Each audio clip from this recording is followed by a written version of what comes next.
practice improvising your rudiments and start simple. Give yourself a beat. Start simple. 3, 4.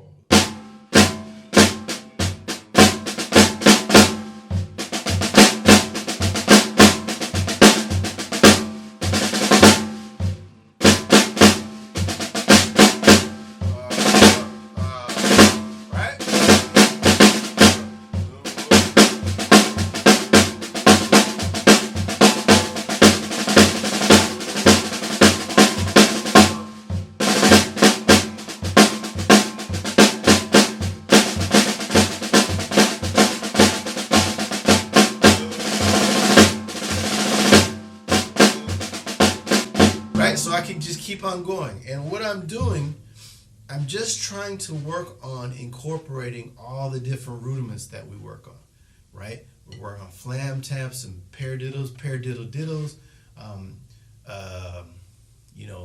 rattle-McQs and drags and doubles and all these different and singles, right?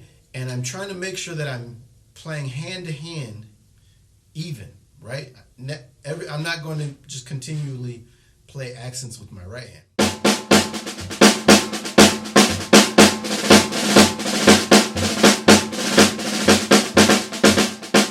Everything, and that's the beautiful thing about rudiments, is that whatever I play in the right hand, I have to play in the left hand. If I can't play in the left hand, then I need to work on that. Okay? So when you're practicing like this and you're working on your soloing, that's what I want you to be thinking about. You're working on your rudiments, and you're just kind of thinking about how even you're playing hand to hand, and also you're trying to be creative. That's another hard part. How can you play creatively with rudiments? All you have to do is hear it. If you hear it, then you can play it, right? So everything I'm playing.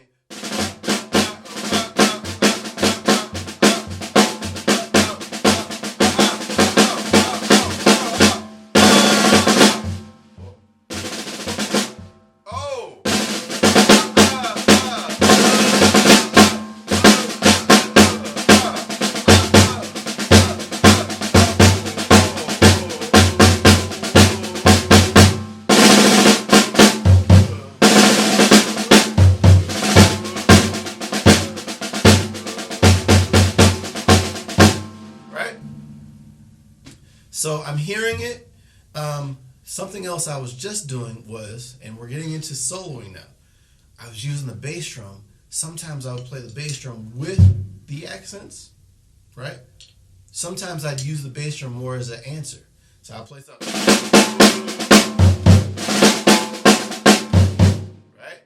And that's what you hear when you hear marching bands, right? So keep that in mind, and that'll start to make it feel more like you're soloing, and it makes it even more fun. Okay, so now also notice I'm really maintaining accents, non-accents. That concept. Accents, non-accents. Accents, non. Otherwise it gets loud. Listen to this.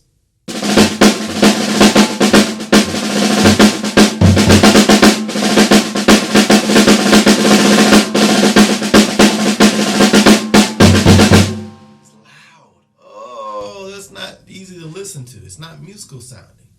Ultimately, we're trying to sound musical. What we can play on the snare drum will determine what we can play on the rest of the drums. Let me say that again.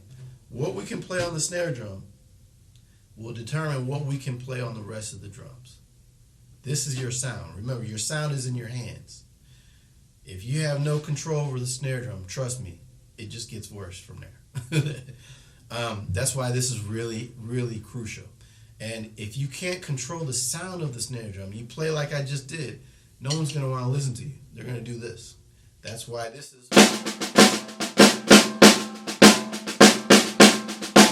You see those accents and non-accents. Accents, non-accents.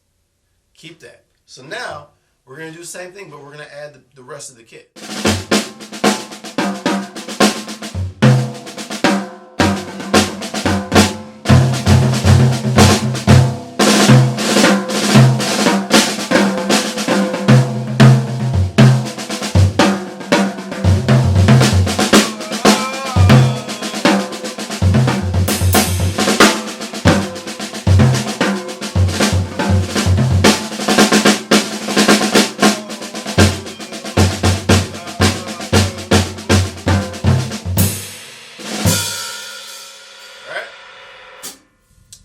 So it's getting, so essentially everything I'm playing is a rudiment.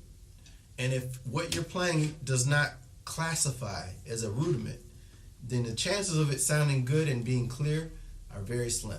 Unless you're going for an effect, more of a texture. That's different. But if you're really trying to play a rhythmic idea, yeah, you need rudiments. Just keep that in mind. Okay, and you notice how I'm starting to open up and I'm playing more syncopation, and I'm also starting to incorporate playing off the beat. So you can play, watch this. This is a good exercise. You can try.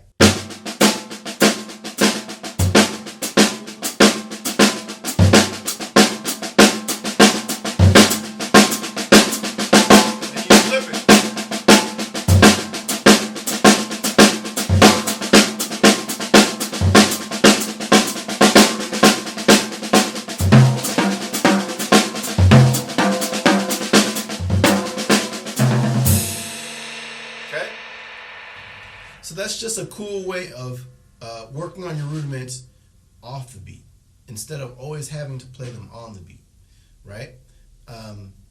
Although if everything is on the beat, then it's redundant because the bass player is playing on the beat, and more importantly, everyone knows where that beat is. So I don't need to always play an idea that's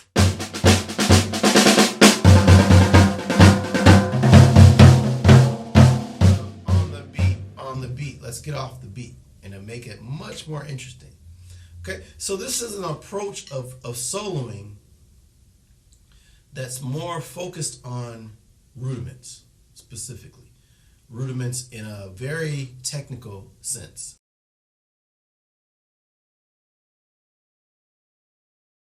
What if we use rudiments, but in more of a language-oriented, bebop-oriented way? What does that sound like? Well, let's see what happens. So now we're going to swing. We're thinking like this.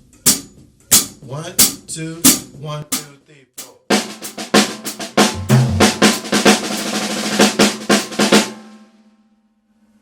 Oh, okay. So it can swing, but it can also be straight sometimes. That's straight, right? That's something that Philly Joe Jones would play. Okay, but I'm still approaching the rudiments the same way. I'm just swinging now. 1, 2.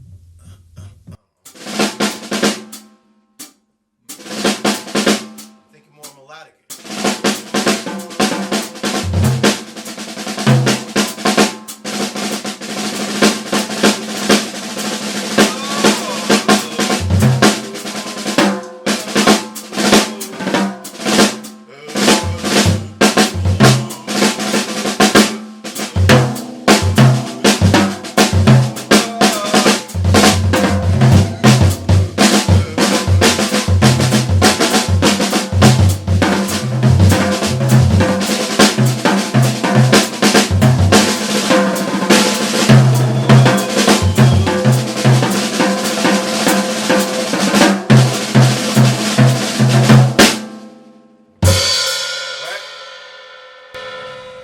So I'm having a little fun now, but what I'm playing, again, are ideas that I would not be able to play if I couldn't play my rudiments. But I also wouldn't be able to play if I didn't do my studying, right? We can talk about, essentially I'm thinking about all the great masters that played, and I'm stealing ideas from them constantly, right? And I'm sure you recognize some Max Roach that played, some Philly Joe, some Art Blakey, you know, some Roy Haynes, a little bit of everybody, Jimmy Cobb, and it's about studying those things. I'm going to talk about how to incorporate ideas. So you study a solo, but now you want to try to figure out how to incorporate those ideas into your own soloing, right? And that's always a challenge. So let's just take one idea. I'll take two ideas. Let's say I want to incorporate this idea. 1, 2, 1. This is Max Roach. 1, 2, 3, 4.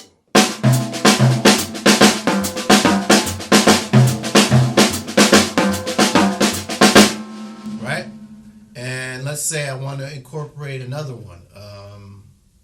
How about this?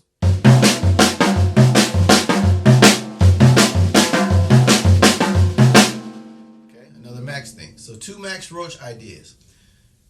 What I will do, this is how I would practice. I will say, okay, I'm gonna play and force myself to incorporate those ideas. Kind of maybe a little bit too much, but that's the way you kind of force ideas into your playing. So I'm just gonna solo a little bit and really try to use those ideas in different ways as much as I can. That makes sense. 1, 2, 3, 4.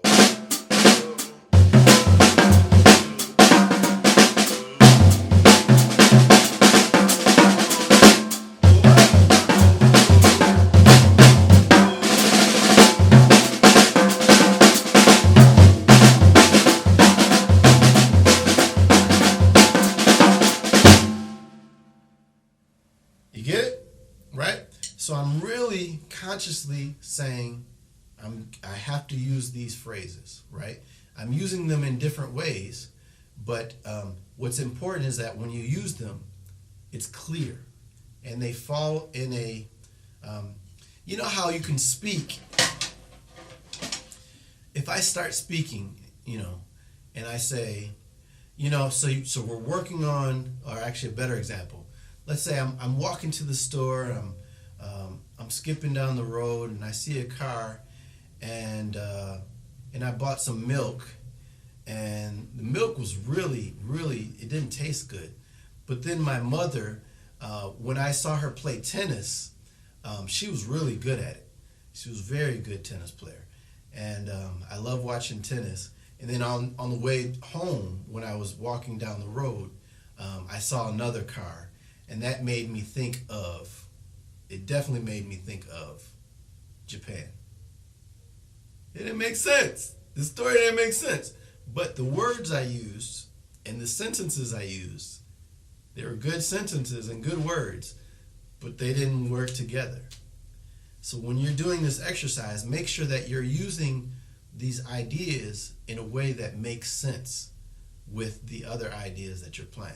Otherwise, it's hard for the listener to understand what you're actually trying to say, okay? I hope that makes sense. You have to listen as much as possible to all the great masters. That's all the answers are in the recordings.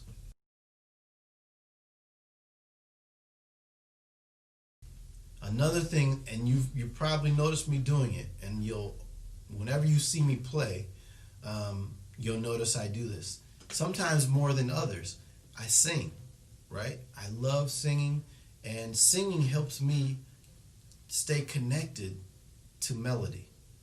Melody is everything. If you can create a melody in your solo, oh man, the audience is going to love you. Listen, I'm going to create a melody based off of motif, basically.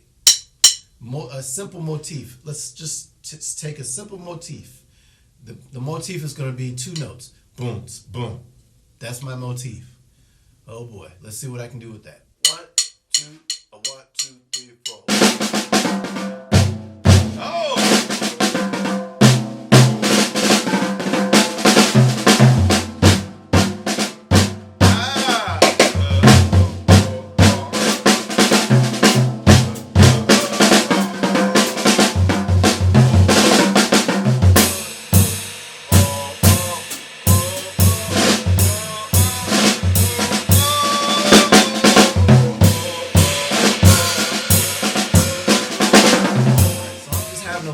Now, but the point is I'm creating a melody.